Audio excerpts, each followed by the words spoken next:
बच्चा जो जान दे दिया अपनी, आदिल, वो तो अपनी जान दे दिया ना।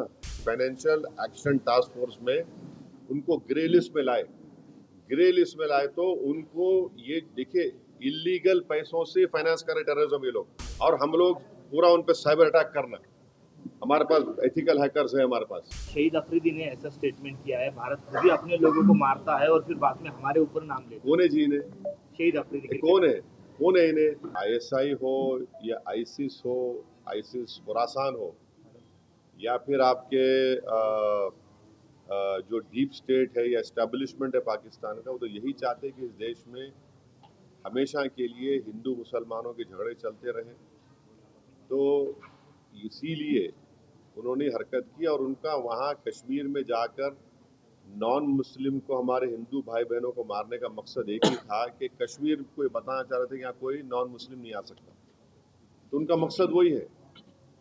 तो हम पूरे देशवासियों से अपील कर रहे हैं कि आप ऐसे वक्त पे, अपनी पॉलिटिकल डिफरेंसेस होंगे, मगर आप उन लोगों को कामयाब होने मत दीजिए जो इस देश को कमजोर करना चाहते हैं, इसकी यूनिटी को कमजोर करने करके।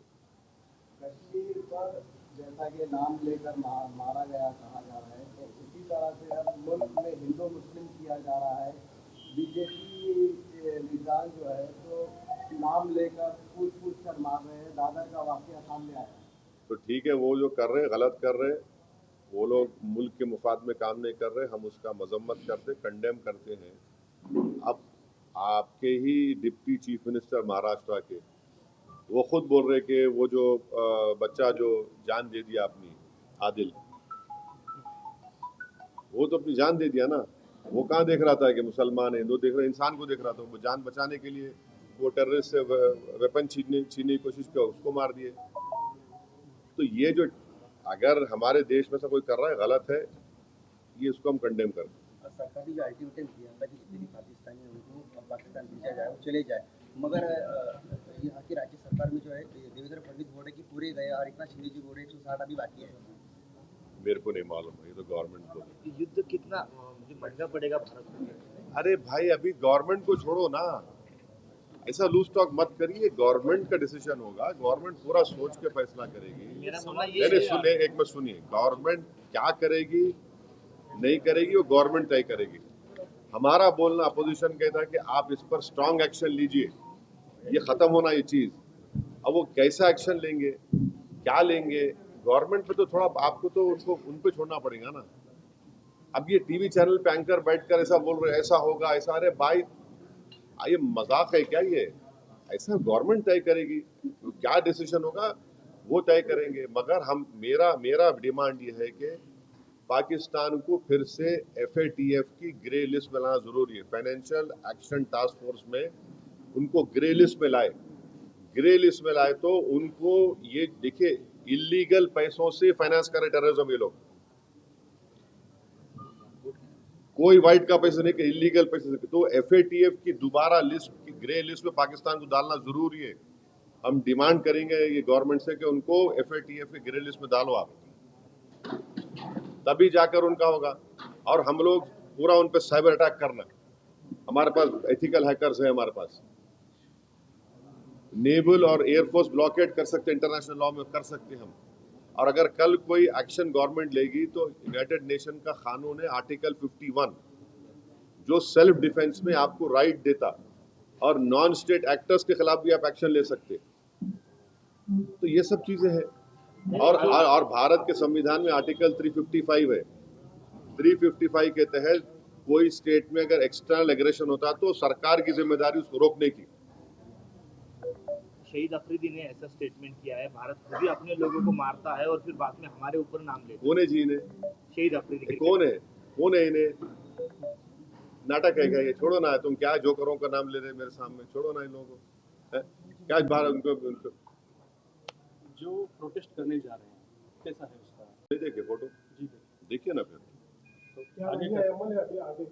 अब वो सब हमारे सदर साहब आए हुए हैं, आपको तफसील सुनाएंगे।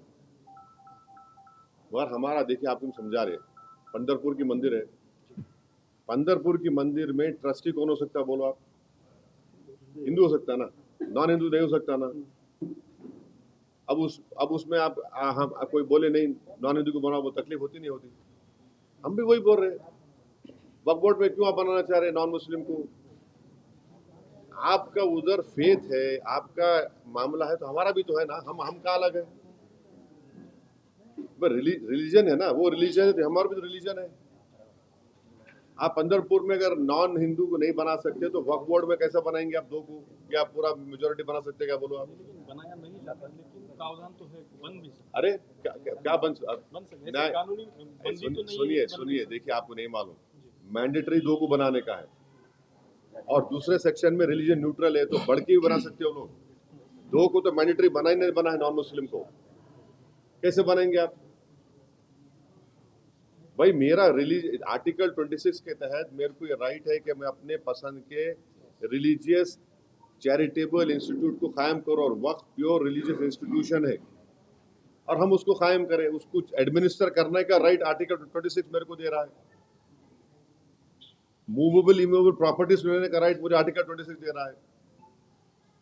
आर्टिकल 14 का वायलेशन नहीं है कि आप वहां पे कर रहे और मेरे को बोल रहे ऐसा करो। आर्टिकल 15 का वायलेशन है, फ्रीडम ऑफ रिलीजन का वायलेशन है, आर्टिकल 25 का। ऐसा कैसे होगा बताइए आप?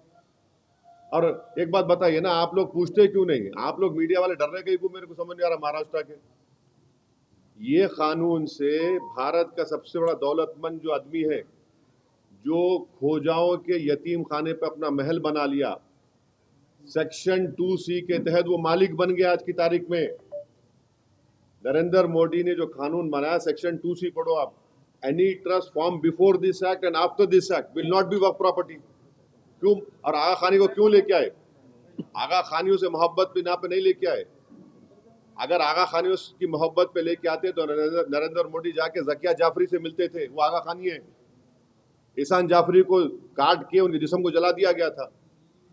आगा खानियों को इसलिए लेके आए ताकि वो जो ट्रस्ट से वो जमीन खरीदे, यतीम खाने खरीदे, उसको लीगलाइज करना। आप मेरे को बताओ, बीजेपी के पैम्फलेट में लिखा हुआ है कि 70% वक्फ प्रॉपर्टीज पे इंक्रोचमेंट हो गया।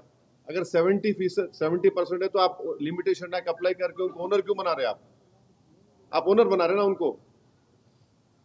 आप देखो उनका पैम्फलेट पढ़े आप लोग, एक 4 पेज का, एक 15 पेज का बुकलेट, बकवास लिखे रहे उसमें, खुद अपने आप को वो कर रहे, कॉन्ट्रडिक्ट कर रहे। लिमिटेशन एक्ट का मतलब क्या है? 12 साल जो वहां पे बैठा हुआ है इंक्रोचमेंट करके, उसको आप मालिक बना दिए। आज मालिक बन गया वो। इवैक्यू वक्फ प्रॉपर्टीज है, इवैक्यू वक्फ प्रॉपर्टीज को आप निकाल के गवर्नमेंट कस्टडी में दे दिए, तो वक्फ बोर्ड का नुकसान हो गया ना। आप बोल रहे कि वक्फ वाल औलाद में बच्चों का शेयर मार के नहीं देना। क्या आज हमारे भारत में हिंदू धर्म में अगर सेल्फ एक्वायर्ड प्रॉपर्टी होती है तो आप किसी को भी अपने, अगर आपके 2 बच्चे हैं तो आप किसी एक को पूरा दे सकते या महल्ले में किसी को दे सकते, मगर इस्लाम में हम 1/3 से बढ़ के नहीं दे सकते अपने बच्चों में से किसी को भी। विल पावर आपको है, और हम अगर आप, मैं अल्लाह के नाम पे दे रहा हूं। अब मिसाल के तौर पर अगर कोई हिंदू अपना पूरी प्रॉपर्टी दान दे रहा तो उसमें पूछते क्या तू बच्ची का हक मार के दे रहा है? उन्हें बोला नहीं भाई, भगवान को दे रहा हूं, अल्लाह को दे रहा हूं, मैं, मेरी प्रॉपर्टी है। संविधान में आर्टिकल 300A है, प्रॉपर्टी आपका है, मैं कुछ भी कर सकता हूं मेरे प्रॉपर्टी। आप बोल रहे नहीं, वो ऐसा नहीं कर सकते आप। तो ये इसमें ऐसे प्रोविजंस है इतने। अच्छा, हम ये जो चला रहे ना प्रोपेगेंडा, बीजेपी, हमको बताओ एक सेक्शन बताओ उसमें जो प्रॉपर्टी तुम लैंड ग्रैबर से निकाल के लाके देंगे। तुम एक सेक्शन बताओ जो यहाँ से इनकम में इजाफा होगा, बताओ ना। 45 अमेंडमेंट्स है, कौन सा उसमें है बताओ जो मुसलमानों के मफाद में? आप तो लूटने के लिए लेकर आ रहे। सेक्शन 3D आप बना दिए, उसमें 3D का बोल रहे, क्या बोल रहे, जो आर्कियोलॉजिकल एंशिएंट प्रोटेक्टेड मॉन्यूमेंट है वो वक्फ नहीं रहेगा। क्या मतलब भाई? आपको मालूम औरंगाबाद आपके शहर में, यहाँ पर अपने क्या नाम था जो वहां से अफ्रीका से आए थे उस बादशाह का, मलिक अंबर का वो नहीं है, वक्फ नहीं रहा वो। उनकी समाधि। हाँ नहीं रही, वक्फ नहीं रहा वो।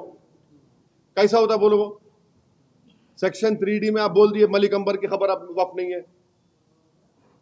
कैसा बोलेंगे भाई? कई शियाओं के इमाम बड़े हैं, 200 साल पुराने हैं, एंशंट है, तो आप बोल रहे नहीं वक्फ की नहीं रहती, कैसा होगा ये?